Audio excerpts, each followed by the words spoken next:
what was going on was the storm came ashore near Corpus Christi, a lot of wind damage in that area, and then of course it went back out to sea, came back on land, and dumped up to 50 inches of rain in some parts of Texas.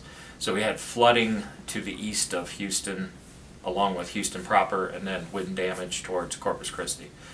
So the state asked us to go to they have COGs down there, several counties lumped in together. So we went to various COGs and started looking for places to house people.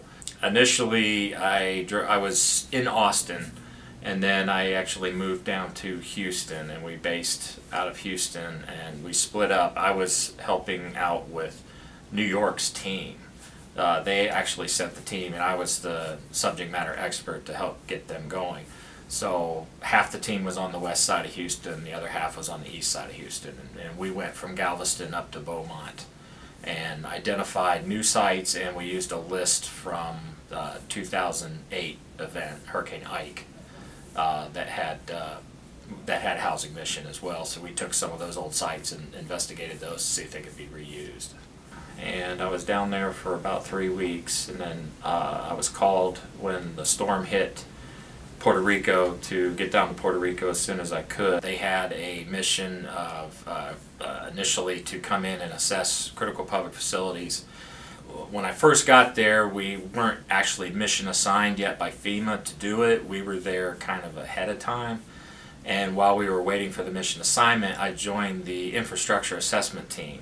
And what we did was we went to all the airports, seaports, any schools and hospitals that they wanted assessed, and we did rapid assessments to make sure the building was okay to enter and go from there. Of course, Puerto Rico was by far the hardest. You had a communications barrier. Logistics to get there was tough. Logistics to stay there was tough.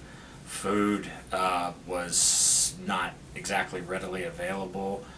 We brought a lot of our own food. We were eating MREs initially that first week. There was a few things open, but it was pretty sporadic. You had to really plan your day. You had to make sure you had water, make sure you had food. The guys that were going out in the field, because I was out in the field 90% of the time. The infrastructure's not the greatest, and then you add in the fact no power, so no street lights. Just it was a quagmire.